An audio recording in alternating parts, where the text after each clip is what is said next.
bem-vindos a mais um Vamos Pedalar, o programa que fala tudo sobre o mundo das bikes.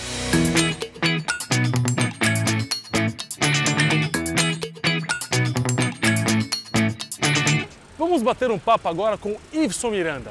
O cara é fotógrafo profissional, especializado em bike, e o cara fotografa todas as tribos. Vamos ver?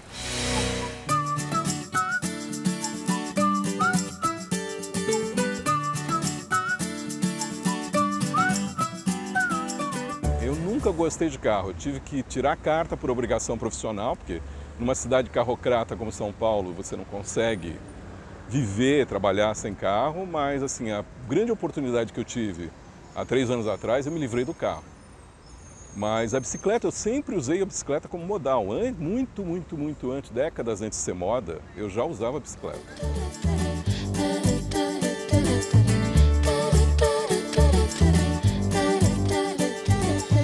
O tempo da bicicleta é um tempo diferente. Enquanto você está dentro de um carro, que é uma caixinha, eu sempre fico pensando numa lata de sardinha, isolado do mundo, a bicicleta te deixa mais crítico, com uma visão, você tem mais tempo de ver a cidade, inclusive parar, se for o caso. E no caso da fotografia, eu tenho várias fotos que eu só consegui fazer porque eu estava de bicicleta. Então você para, olha, você pode voltar, tudo. Então, essa é uma das questões. E todo mundo que pedala, a bicicleta te leva a lugares que normalmente as pessoas não vão. Então você quer registrar, você quer, em tempos de rede social, você quer dividir isso. Então é o casamento perfeito, bicicleta e máquina fotográfica, ou mesmo hoje, claro, qualquer gadget eletrônico que grave ou guarde memória.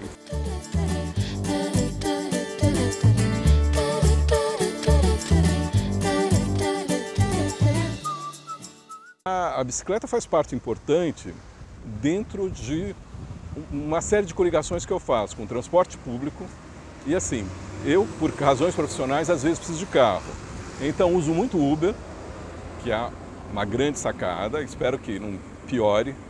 E em alguns casos muito específicos eu alugo carro, mas para coisas assim, para Grande São Paulo, ou perto, Jundiaí, até 100 km eu alugo carro para fazer trabalho. Mas fora isso, eu uso muito transporte público e muito a bicicleta. E em qualquer tempo, tá? Porque um dos mitos, porque vai chegar molhado, a chuva, tudo isso, depois inclusive que você começa a usar a bicicleta como modal sério, você inclusive cria resistência física para todas as temperaturas. O único problema é que eu já vou avisando, você fica meio viciado nisso, tá?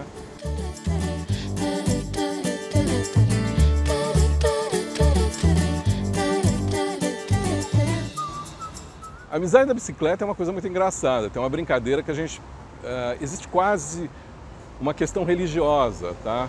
Porque o depoimento de algumas pessoas que vêm para o mundo da bicicleta me assemelha muito com uma coisa religiosa, quando a pessoa descobre uma seita, uma fé. Então, é muito engraçado, porque você termina fazendo novas amizades, você reconhece no outro uma coisa boa, é gostosa, nós somos solidários. Existe um fenômeno muito interessante nas ciclovias, você cruzar com um cara que nunca viu e cumprimentar, dar bom dia, boa tarde, dar um sorriso, entendeu?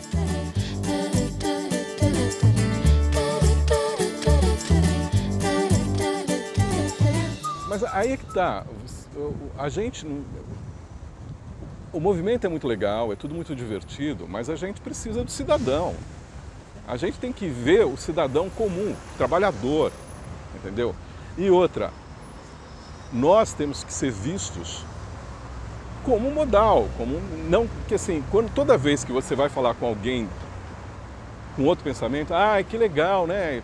É divertido, é passeio, que isso é um problema para o ciclista, tá? Isso, as pessoas não entendem que é o meu meio de trabalho, a minha bicicleta é o meu transporte. É melhor, desculpa, eu posso parar, tomar um sorvete, tomar um café, ver a vida de outra maneira. É outro tempo.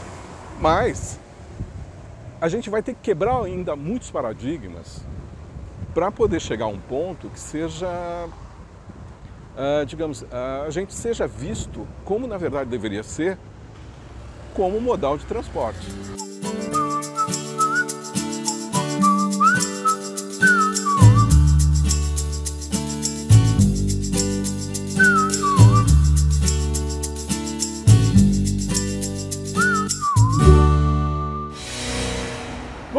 qual vai ser a dica de hoje do nosso mega especialista Mário Cana de como tratar bem a bike. Olá, eu sou o Cana da Ciclo Urbano e hoje nós vamos falar de algo que parece banal, mas não é, que é a calibragem correta dos pneus. Muita gente sofre com pneu furado, câmara cortada e acha que é problema de qualidade, e não é. É a calibragem do pneu que está errada. Isso é algo que acontece com muita frequência. E tem gente gastando dinheiro à toa só porque o pneu está murcho. E ar ainda é grátis. Como descobrir qual a calibragem certa do seu pneu? Todo pneu, independente da marca, tem na sua lateral a pressão mínima e máxima recomendada. Tá? É muito fácil você ver essa pressão e manter o pneu na calibragem certa. Tendo uma bomba pequena, honesta de mão, ou preferencialmente uma bomba de pé. Nós vamos mostrar como você vai fazer isso em casa, tá? Primeiro passo, qual a pressão certa do seu pneu? Tá na lateral do pneu da sua bicicleta. É fácil você identificar. Normalmente está escrito em inglês, tá? Em bar ou PSI. Você pode seguir qualquer uma das duas gradações, tá? Normalmente aqui no Brasil é a Libra, tá? Que é o PSI. Então aqui nesse pneu, por exemplo, 2.5 bar, mínimo 35 libras, ou máximo 4.5 bar, 65 libras. Você tem que estar do meio para o máximo, nunca abaixo disso, tá? Bem, sabendo da pressão mínima e máxima do seu pneu, você pode usar ou uma bomba de mão ou uma bomba de pé, ou bomba de oficina. Essa é ideal, tá? Porque você consegue calibrar o seu pneu rapidamente. A maioria delas tem um manômetro que vai te dizer exatamente qual a pressão do pneu.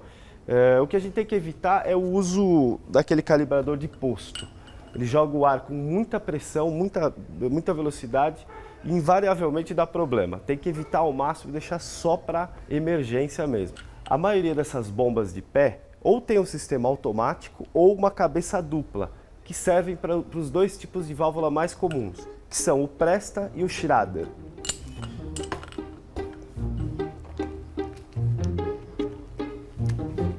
Nós temos o bico Schrader, que é o mais comum, igual de carro, e o Presta, que é o mais fininho, que só tem em bicicleta.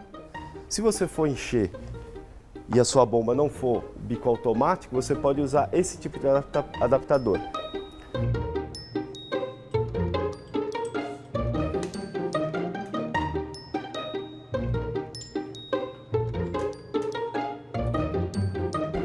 Esse pneu eu vou deixar com 50 libras, então eu uso esse anel como referência, deixei ali 50 libras e é só descer a lenha. Ficou com alguma dúvida? Seu pneu explodiu, assustou a velhinha que estava passando na rua? Manda um e-mail para cana@ciclourbano.com.br e a gente troca ideia. Valeu!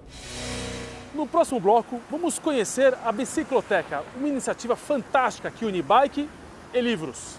Vamos ver?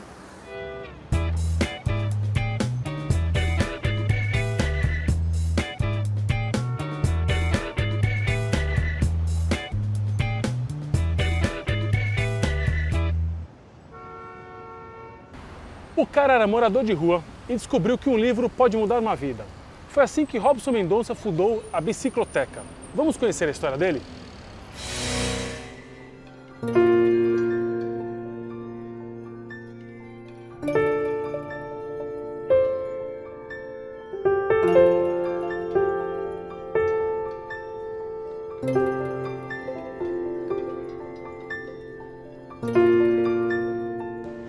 Eu comecei a ter dificuldade para ter acesso à leitura. Quando eu chegava numa biblioteca, o pessoal se levantava e não queria estar perto do morador de rua lendo.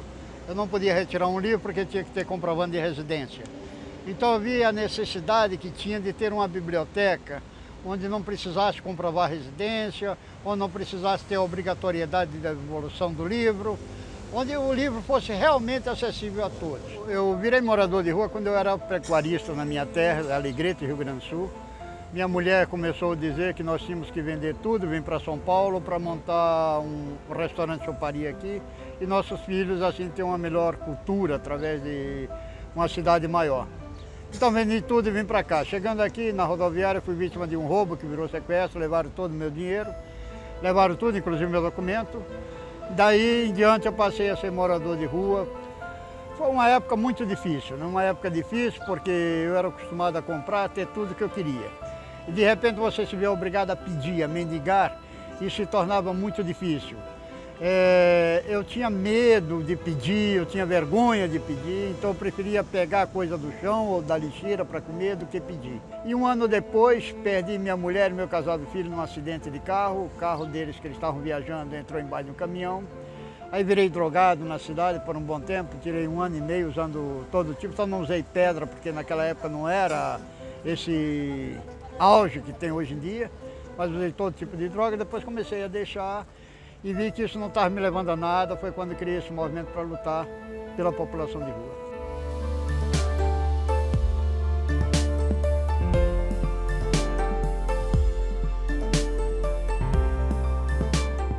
Me ajudou em várias coisas. Eu sempre digo o seguinte, como eu disse uma volta no programa Provocações de Abujanra, quando eu era fazendeiro eu não era ninguém. Eu era conhecido no meio dos fazendeiros dos ricos. Então a vida de morador de rua me ensinou a amar o próximo, conhecer o próximo, entender a situação, entender a questão do preconceito. É a mesma coisa que eu digo. Todo mundo critica o morador de rua que faz suas necessidades fisiológicas na rua. Ninguém critica o governo que não bota banheiro público na cidade, nem para os turistas que aqui chegam. Então, isso é uma questão muito grave, é uma questão de um preconceito, e a gente só nota isso depois que passa o que eles passaram na pele. A coisa mais gratificante é as histórias que a Bicicloteca começou a criar de 2010 para cá. Primeiro é porque ela tem uma vantagem das bibliotecas convencionais. Ela tem um retorno muito maior. De cada 1000 livros emprestados, para você ter uma ideia, 998 livros são devolvidos, né? Mais que as bibliotecas convencionais. E outra satisfação é saber que muitos moradores de rua buscam, através da Bicicloteca, tirar curso, conseguir livro emprestado para seguir os cursos, deixando até, teve um que se formou em advocacia, através da Bicicloteca, foi formado pela OAB, né? Então, essas são coisas gratificantes, a gente saber que muitas pessoas deixaram a rua, se formaram e conseguiram trabalho através da Bicicloteca.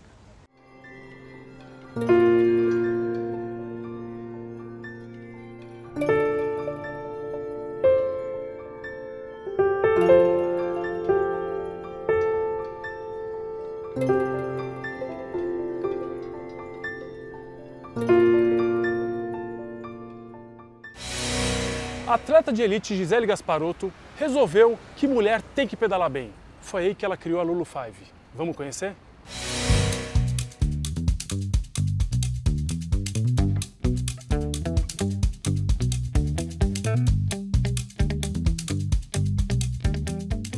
Eu comecei a pedalar em 2005, um pouco desgastada já de ficar no trânsito. Eu perdia por dia 3 horas no trânsito de carro. E aí uma amiga minha na época, ela já ia trabalhar de bicicleta e me incentivou a fazer isso também. Aí eu comprei uma bike e comecei a pedalar. No começo eu ia pela calçada, porque não tinha essa estrutura de ciclovia que a gente tem hoje. E aí eu fui pegando confiança, comecei a ir pela rua e fui criando esse hábito de voltar de bicicleta do trabalho. E aí eu comecei a me animar, comecei a gostar de pedalar e procurei uma assessoria, procurei um treinador. E aí comecei a treinar mesmo para competir. E isso foi em meados de 2010. E aí eu comecei a competir algumas provas amadoras e depois eu me empolguei mais ainda e fui pro lado mais profissional, de elite, assim. Então, a ideia do Lulu 5 surgiu em conversa com o meu treinador, que sempre gostou muito de trabalhar com mulheres, porque ele acredita que as mulheres são mais disciplinadas, né? E evoluem até mais rápido que os homens. E aí ele me ofereceu para cuidar desse braço, né, da assessoria dele, que é a Lulu 5. E aí ele pediu para eu tocar esse projeto. Eu criei os módulos, que os módulos começam módulo 1, 2 e 3, para iniciantes, intermediárias e ciclistas avançadas. Preferencialmente as mulheres que já andam com bicicleta de estrada, mas aí eu desenvolvi um trabalho para ensinar técnica, né? E eu acredito que você sabendo a técnica da pedalada, você sabendo trocar a marcha direito, subir em cima da bicicleta, fazer uma curva mais fechada, você consequentemente melhora a sua performance. É um treino muito interessante, é um treino diferente do que a gente está acostumado. Normalmente a gente pensa em treino exclusivamente como performance, né? Planilhas de treino que vão te fazer ficar sempre só mais rápido e mais forte. Mas no Lulu 5 a gente tem um acompanhamento diferente, um tipo de treino diferente. Eu especificamente estou fazendo um módulo de técnica, em que a gente faz treinos de subidas, descidas, né? Técnica de como fazer uma curva com mais precisão, tudo isso para ter mais segurança e mais agilidade na bicicleta e, consequentemente, uma performance melhor. Porque eu vejo que muitas meninas hoje que estão começando, elas não têm a oportunidade de aprender a técnica. Elas são muito mais preocupadas em evoluir na performance e esquecem que a técnica é importante para você melhorar a performance. E tudo que eu passei, né, eu não tinha esse apoio de treinamento técnico de bike. Eu tive que aprender meio que sozinha, com os meninos que me ajudavam. Eu pedalava muito com homem na época. Mas eu acho que a maioria das mulheres precisam de um acolhimento, né? Uma coisa mais, começar mais lento e ir evoluindo gradualmente. Treinar na Lulu 5 é muito legal, porque você tem um acompanhamento da Gi o tempo todo do seu lado. Então, eu acho que a técnica a gente pode ler, pode saber a teoria e depois você aplica. Só que você não sabe se você está aplicando certo ou não. Quando ela está do seu lado, ela vai te corrigindo na hora que está pedalando, né? Então, acho que isso é muito legal. Eu aprendo muito também com as meninas, porque para mim hoje tudo é muito automático. E aí, quando eu vou ensinar, eu preciso criar uma didática, né? Para ensinar essas meninas as coisas que para mim hoje são automáticas, para elas não são. Então, quando eu tenho que ensinar, eu também aprendo. Porque às vezes eu falo, nossa, desse jeito assim funciona melhor. E aí eu acabo também melhorando a minha técnica, trabalhando a técnica com elas.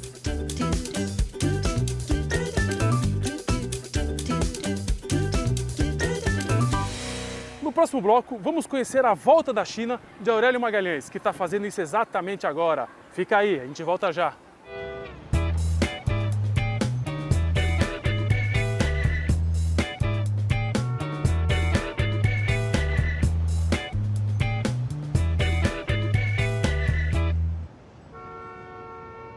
Uma aventura, uma loucura, um sonho.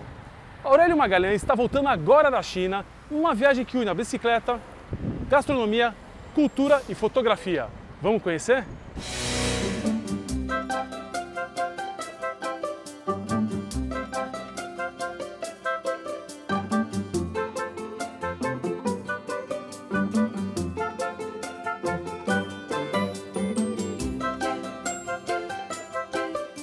Meu nome é Aurélio Magalhães e eu queria apresentar hoje para vocês o meu projeto da China para Casa by Bike. Uma incrível viagem de aventura de bicicleta que já está acontecendo há mais de 3 anos. Eu comecei a minha viagem na China, já passei por 45 países, 37 mil quilômetros, até chegar aqui hoje, onde eu estou, no deserto do Saara. O que me levou a fazer uma grande viagem de bicicleta como a minha? Eu posso dizer que no meu caso especificamente foi uma crise de meia-idade. Aquela história entre trabalhar muito e ter pouca qualidade de vida, né? Esse foi um fator determinante para que eu caísse na estrada. E já que eu estava mudando a minha vida, já que eu estava abandonando a minha carreira de personal trainer para entrar numa outra vida, vamos dizer assim, né? Eu resolvi colocar no meu projeto, armar meu projeto com tudo aquilo que eu gosto de fazer. Então a atividade física, a gastronomia e a fotografia são os meus principais hobbies, né? E esse conjunto, o fato de estar na cozinha, estar fotografando, a própria bicicleta, ela te dá a condição ideal para que você mergulhe na cultura local. É assim que eu me infiltro em todo lugar que eu chego. Quem não gosta de receber uma pessoa na cozinha da sua casa preparando ali um quitutezinho, uma comida, né? Então esse conceito da minha viagem, ele me ajudou bastante para conhecer diferentes tipos de culturas e conhecer muita gente, muitas histórias. Isso realmente é um lado bem bacana do meu projeto.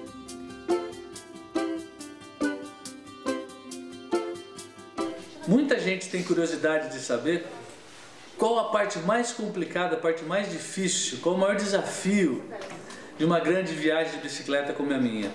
Tem gente que associa os quilômetros pedalados por dia, tomar chuva, frio, atravessar deserto. Eu posso afirmar que isso realmente gera um pouco de dificuldade, né? Mas a maior dificuldade, pelo menos no meu caso, é a viagem que a gente faz para dentro de si mesmo, né? Sempre em busca de se tornar uma pessoa melhor, de ser menos crítico, de ver o mundo como ele é e não como a gente imagina que ele seja, né? Mas ao mesmo tempo essa dificuldade, ela tem esse lado prazeroso, né? Essa solitude, esse tempo que a gente está sozinho acaba nos permitindo uma conversa franca com a gente mesmo, né? E isso, sem dúvida nenhuma, é um grande aprendizado.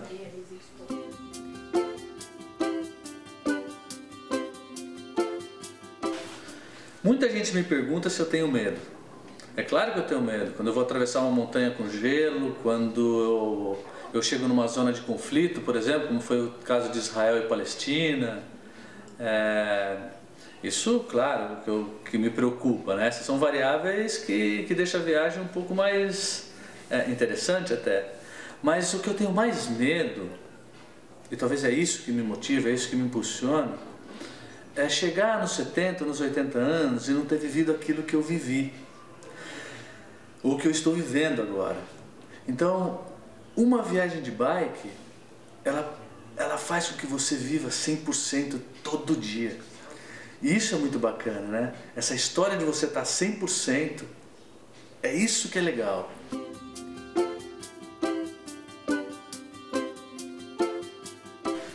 Agora, o que me move mesmo para que eu siga em busca do meu sonho é o tamanho da minha paixão em viajar de bicicleta, né? Você ser apaixonado por aquilo que faz, se sentir preparado e ter um pouquinho de fé, esse talvez seja o combustível ideal para que você possa seguir em busca do seu sonho, né? 3 anos, 45 países e mais de 37 mil quilômetros pedalados, até chegar aqui, na imensidão do deserto do Saara, no Marrocos. Mas a minha viagem ainda não acabou. Se você curtiu de alguma forma, entra no meu blog, me segue, sobe na minha garupa e vem comigo. Da China para casa by bike.